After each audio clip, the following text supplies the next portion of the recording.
Hola, soy Mica Urdines, periodista especializada en derechos humanos. Durante los últimos 5 años recorrí el país junto a Hambre de Futuro para conocer las historias de los niños más olvidados. En este podcast voy a hablar con amigos y con distintos referentes sociales sobre lo que vi y lo que aprendí. Porque conocer la realidad nos ayuda a cambiarla. Hoy estamos con Alejandra Sánchez Cabeza, es la fundadora de Surcos y la presidenta de la Asociación Argentina de Salud Pública. Muchas gracias, Ale, por estar acá. Estoy tentada porque Mica es mi amiga, entonces me tiento porque la quiero. Y nos conocimos trabajando, pero bueno, no sé si Hace muchísimos hace años. muchos años, muchos tantos como 15. Y por lo menos. Sí, un montón. Desde ese momento que ya estábamos preocupadas por la desigualdad y el acceso a derechos, y quería arrancar un poquito la charla reflexionando un poquito sobre cómo vemos la situación de desigualdad hoy. Yo veo que cada vez crece, que hay menos personas con acceso a derechos básicos, cada vez más personas, un grupo más reducido de personas que tiene más brechas. Y bueno, te quería preguntar a vos, ¿en dónde veías que había más desigualdad? ¿En qué temas, en qué áreas, qué historias? Yo vengo pensando en eso bastante porque en la película grande del mundo, el mundo está mejor. Hay muchos menos pobres que hace 200 años atrás, la expectativa de vida aumentó en el mundo, ¿no? Y que la expectativa de vida aumentó quiere decir que hay más acceso a agua, más acceso a vacunas, hay más acceso a educación. Quiere decir que las condiciones básicas de vida aumentaron. Digo, la expectativa de vida, o sea, cuánto esperamos que alguien que nazca pueda vivir, es uno de los indicadores más fieles y más duros de si el condiciones mundo, de vida. de condiciones de vida, de condiciones básicas de vida. Digo, yo creo que es probable que vivamos en un mundo que la foto grande está bien, pero en salud se lo sabemos muy bien. Digo, hay muchas patologías crónicas que si vos mirás así una foto, decís, esta persona está bien. Cuando ves la glucosa, o ves la presión, o ves algo por adentro no funciona bien, y después cuando dio síntoma es tarde. Digo, las enfermedades crónicas no transmisibles, que son la principal causa de muerte hoy en el mundo, países desarrollados y no desarrollados, es eso. Yo estoy fenómena, estoy acá, estoy fantástica, pero tengo trastornos de la alimentación, o tengo una hipertensión, o tengo una diabetes que no controlo, o no hago ejercicio, y qué sé yo, pero yo funciono, y un día... Bueno, una de las cosas que a mí me preocupan un montón son todos los efectos de la malnutrición de toda la población, y que se alimenta con comida de mala calidad, súper calórica, ¿no? Cómo esos chicos que hoy están creciendo con esa alimentación, el día de mañana van a generar un montón de enfermedades crónicas a futuro. Y eso se ve por recortes que se hacen en los planes de alimentación, en la calidad de la comida que reparten en los comedores, y en la imposibilidad de estas familias de poder generar su propio alimento, ¿no? Como con su propio trabajo. Hay un montón de gente que hoy se alimenta a través del Estado, ¿no? Cada vez menos, pero sí, y la realidad es que en esto Argentina está peor. Digo, en el mundo, pues Argentina está, vos lo dijiste de entrada, está peor. Y la realidad es que eso que vos estás diciendo, hay toda una línea que las siglas en inglés son DOJA, que es, bueno, el estudio de qué pasa los primeros años de vida y qué impacto tiene después. Esto empezó con estudios hace muchos años, y por ejemplo, empezó en Inglaterra, porque Inglaterra es de los países que tiene una salud pública exclusiva, tiene los mejores registros de salud y son los que mejor, y tienen mucha inversión en investigación y conocimiento, entonces tienen este conocimiento que ilumina al mundo entero. Entonces, por ejemplo, los niños que nacen por debajo de su peso tienen 3 y 5 veces más riesgo después de padecer enfermedad coronaria a los 64 años. Claro, por eso, no lo ves en el momento. No lo ves, digo, y ni que hablar del desarrollo neuronal, ni que hablar de las capacidades corporales. Entonces, lo que falta en estas etapas de la vida, y ayer estaba escuchando, yo no me acuerdo si era con Urbano Bonaerense o Córdoba o dónde, pero una gran urbe, que hay en estos aglomerados, de las niñeces hay 70% de pobreza. Bueno, eso es una tragedia. Digo, no deberíamos estar pensando en otra cosa que no sea esa. Pero no hay marchas en la calle, la gente no está tan escandalizada. Es como que para mí el tema de la pobreza infantil no mueve lo que debería mover. No sé qué decir. Me parece que es parte de lo que yo te decía, de lo que Emilio Burucua dice, el devenir descivilizatorio. Nos acostumbramos. Creo que hay varias cosas. Hay una cosa que es que alguien muy inteligente con quien hablaba ayer decía este estrés constante. Y digo, en las poblaciones más vulneradas viven este estrés constante de no sé qué voy a comer, el frío que entra, la lluvia. Pero además de eso, la sociedad argentina está como en un constante bombardeo que no nos deja pensar. Entonces, yo en algunos de los lugares donde estoy digo, construyamos espacios para pensar, pensemos. Porque si no pensamos, dos cosas. Primero, que actuamos todo el tiempo reactivamente, y actuar reactivamente, las personas víctimas de violencia lo saben bien, solo te lleva a ser más víctima, y eso no sirve. Y no podemos construir, porque tenemos que pensar algo distinto. Uh-huh. Y para pensar algo distinto tenemos que parar, tenemos que salir de este lugar, además de padecimiento constante, que creo que estamos la mayoría de las personas que trabajamos por otras, y nuestras vidas es eso. Uh-huh. Y tenemos que empezar a encontrar espacios donde podamos pensar y donde podamos también gozar y disfrutar, porque si no, no podemos construir. Y yo creo que eso es parte de no hay marchas. Digo, hay marchas. Hubo marchas para los jubilados, hubo marchas... No, por eso yo decía por la pobreza infantil. No hubo marchas por la pobreza infantil porque se cronificó y porque es como... yo creo que se convirtió en algo que yo creo que sí duele a la población en general. Con todo respeto de Susanita, le duele como a Susanita. Me da mucha lástima a los pobres, pero creo que la mayoría de nuestra población, con razón alguna y sin razón otra, porque las poblaciones más privilegiadas parecen las más preocupadas, y sus ganancias se incrementan, no disminuyen. Creo que es como esa cosa de fondo que ya te acostumbraste. Y por eso a mí me parece tan importante que son las autoridades las últimas responsables. Las autoridades en todos los ámbitos. Niveles.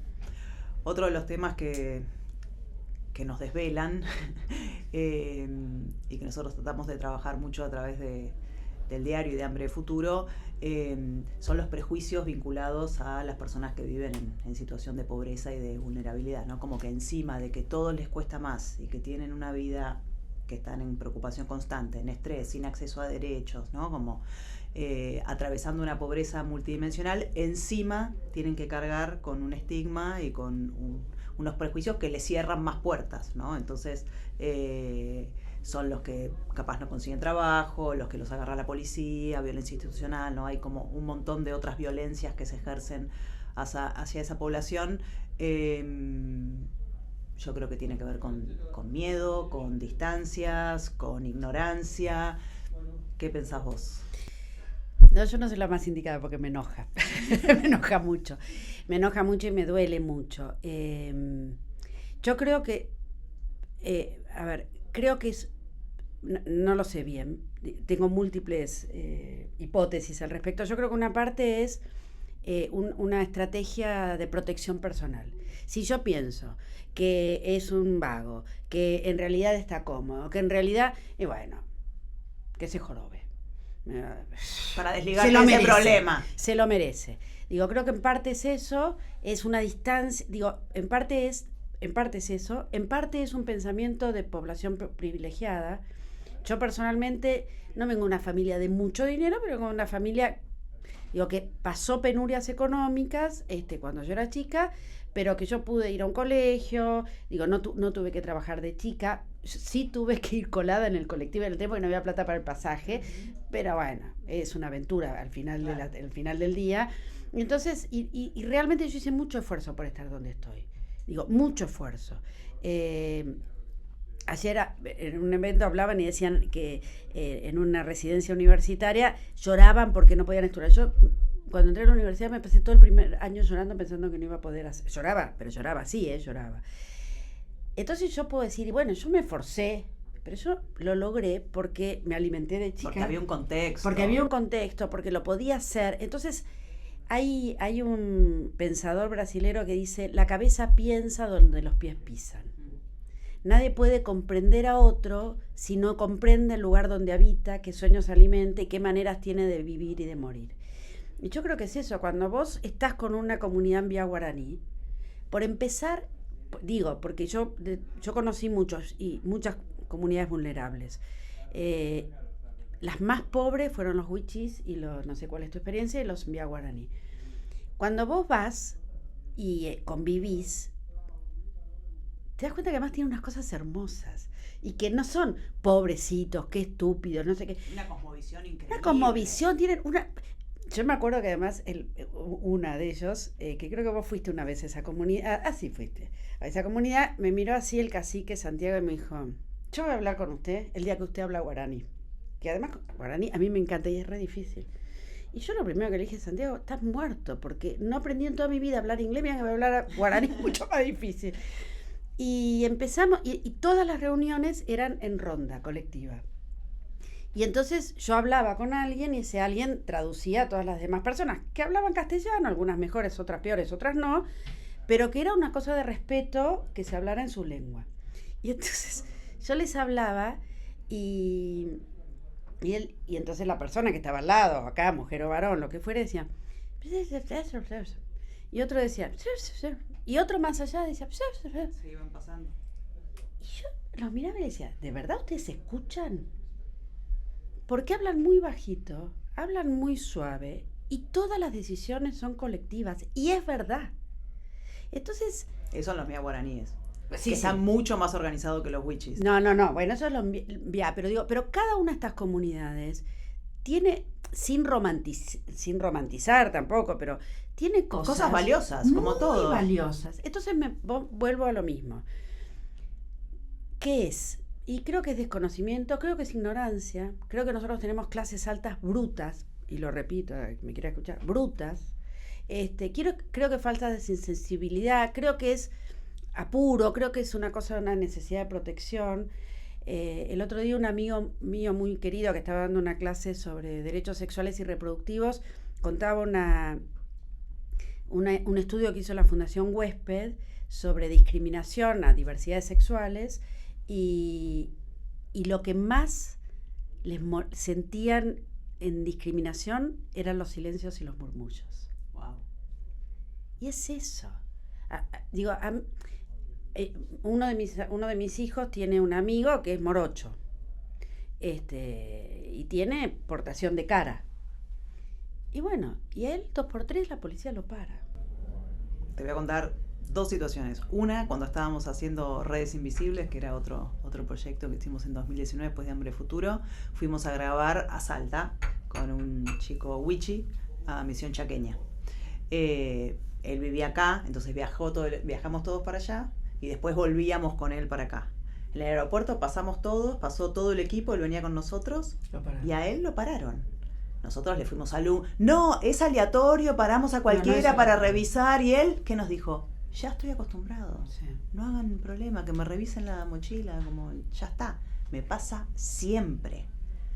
Y es eso, ¿no? Y después otra mujer, me acuerdo, en Formosa, también Wichi decía, a nosotros no nos atienden. Obvio. Llamamos a la ambulancia, no vienen, vamos al hospital, no nos atienden, nos dejan esperando, no nos dan turno, ni hablar que haya algún traductor, ¿no? O sea, como bueno, eso ya sería un montón. Pero te quería preguntar por tu experiencia en el acceso a la salud, si esa discriminación Yo la tengo ves. 2 experiencias de esas. Una es que nosotros, Surco, que es la organización que yo fundé, había un ingeniero agrónomo que encima le tiene impresión a la sangre. Y estábamos trabajando, y él trabajaba en salud, él sobre todo trabajaba temas de huerta y alimentación.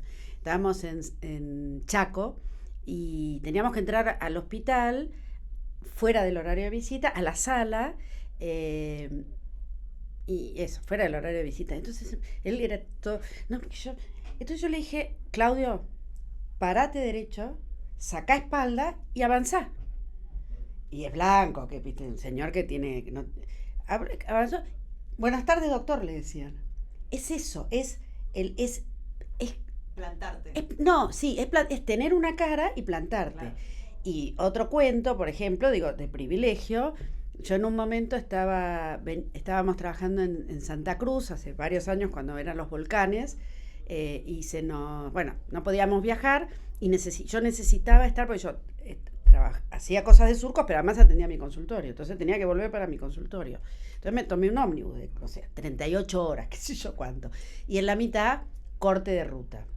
Corte de ruta, era en el momento de los cortes del campo, entonces yo dije, sí, y eran colas y colas de ómnibus y ómnibus y ómnibus, y entonces yo empecé a avanzar y le decía a la gente de los ómnibus, bájense, porque nosotros somos más. Claro.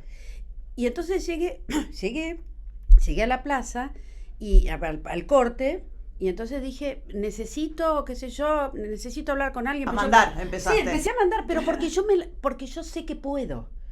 Entonces terminé yendo a la fiscalía o al juez, no sé cómo se llamaba, que además yo dije, soy la doctora Sánchez Cabezas. Doctora, ya te clavaste un título. Y ya entré. Y después cuando entré le dije, no soy abogada. Pues, claro.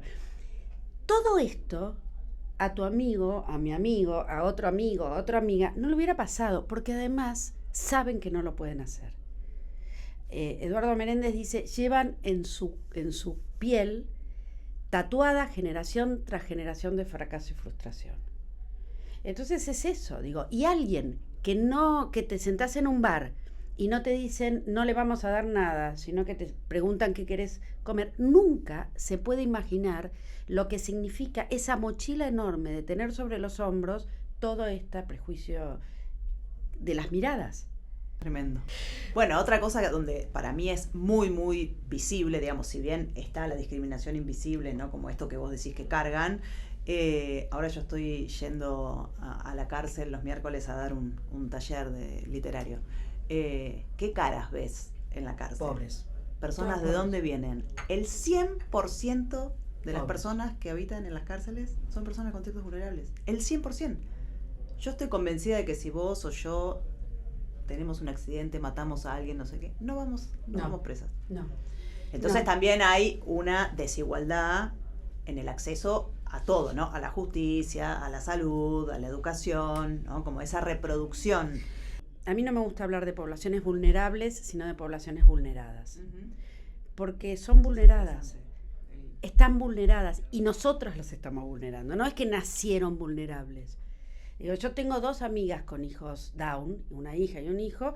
Bueno, van a tener otras vidas. Van a saber leer y escribir. Van a tener otro acceso. Tener un hijo con discapacidad en la pobreza es una tragedia. Y la tasa de discapacidad en condiciones de vulnerabilidad es más alta. Bueno, porque están expuestos a un montón de riesgos, peligros, accidentes. Entonces es esto. Y no pensar que las personas vulneradas... Alguien también muy inteligente ayer dijo, no ayudamos, nos comprometemos. Y es esto, nos comprometemos con una realidad que es nuestra realidad, que son otras personas que tuvieron otra suerte. Y entonces no es qué buena Alejandra que sos, qué buena onda, qué sé yo. Es mi obligación. Es lo que hay que hacer. Hay otro punto. Bueno, pero también algo que yo creo que es así, es que para poder comprometerte tenés que conocer esa realidad. Y hay veces que esos mundos no se cruzan nunca, ¿no? Como también uno puede elegir no mirar y un montón de cosas.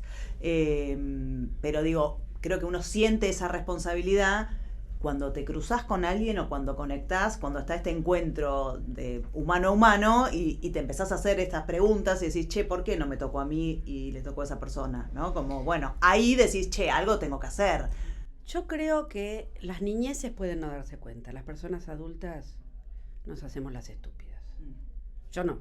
Un poco a veces sí, pero digo, no, yo tenía una persona que sigo queriendo mucho, que era alguien de mi familia, que dice, no, yo cuando se acerca alguien a pedir, levanto los vidrios porque me da miedo que me roben.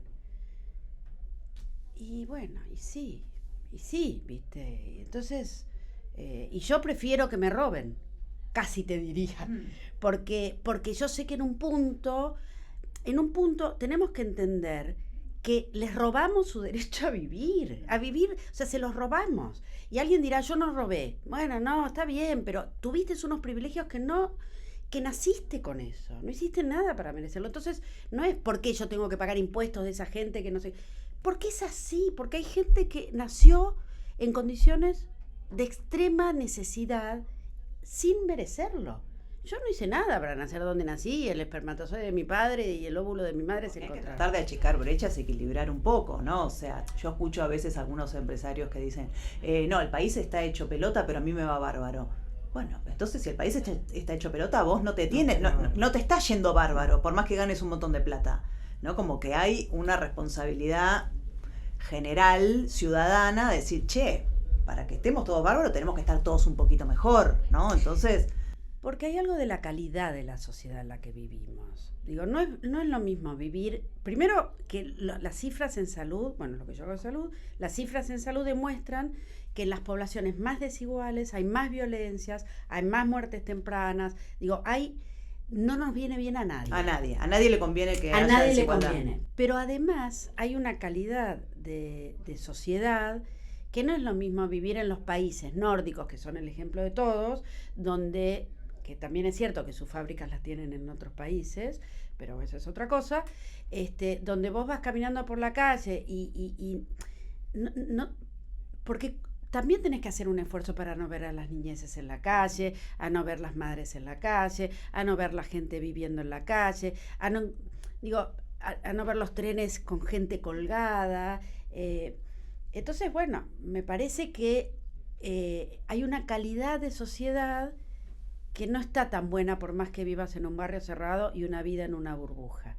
Por eso, muchas juventudes y niñeces que viven en estos barrios cerrados, colegios cerrados, charter, todo cerradito, que parece de un túnel, tienen crisis de pánico. Tienen crisis de pánico, tienen trastornos bipolares, tienen cada vez más padecimientos mentales. Digo, si no vemos eso, es que no sé qué estamos viendo, no tengo ni idea. Pero eso pasa en los mejores colegios, y lo sé porque en mi ejercicio de la profesión lo veía y porque las cifras lo indican. Entonces eso no es un virus que apareció, es que construimos una sociedad que nos enferma. Sí, y otra cosa que también creo que acrecienta un poquito todo este fenómeno del prejuicio, de la desigualdad, son las redes, las fake news, ¿no? Como estos discursos de odio que se empiezan como a circular, digo, más allá de lo político, ¿no? Como que se instalan nosotros, ellos, y nosotros tenemos estas características, ellos tienen otras. Ahora está dando vueltas de nuevo el concepto de casta, que a mí me parece peligrosísimo, porque eso indica que, bueno, si vos naciste en este lugar, tenés estos derechos, estos privilegios, y si vos naciste acá abajo, y bueno, mala suerte, y te vas a tener que quedar siempre ahí, te corresponden determinados trabajos y derechos. Y yo lo que veo es que, lejos de decir, che, acá hay un otro que está sufriendo y que la está pasando mal, eso sí lo veo, eso es increíble. Con Hambre de Futuro nos pasa con los niños, ¿no? Cuando vos contás una historia de un chico que vive en un contexto, ¿no? en el que no puede comer o que le falta algo, la gente dice, ay, bueno, pobre, ¿no? Como se sensibiliza y quiere ayudar. Después hicimos Redes Invisibles, que era, ¿qué pasa con estos chicos que nacieron en estos lugares? ¿Hasta dónde pueden llegar? ¿Cómo son sus juventudes? ¿No? Hicimos ese proyecto, no funcionó el proyecto, y además la gente era como, bueno, este mismo chico, cuando ya es adolescente y tiene gorrita y se viste con camperita deportiva, ya está, es un pibe chorro, es un vago, hay que matarlo, es un falopero, ¿no? Como la misma situación, la misma persona, ¿no? A mí me sorprende el nivel de odio que existe y que genera esta población. Como se la carga de un montón de cosas. No es como, lejos de decir, che, a ver, es una persona que la está pasando mal, solo por el lugar en el que está, o por cómo está vestido, o por lo que sea, los comentarios que se escuchan, es muy fuerte. Sí, yo quiero decir 3 cosas en relación a lo que dijiste. La primera es que yo reivindico la política. No sé si la política partidaria. La política partidaria es parte de la política, pero reivindico la política. ¿Por qué? Porque la política es entender que nos atraviesan relaciones de poder para la toma de decisiones de cómo queremos vivir. Y yo no estoy dispuesta a entregar mi cuota de poder. Soy el maestro que decía, cada uno y cada una tiene su cuota de poder, el que no la usa... No, con la vida cotidiana. Cuando vos parás a alguien y decís, che, no trates así a esa persona. Cuando, qué sé yo, estás en un estacionamiento subterráneo y le decís a la persona, che, te podés estar contaminando acá.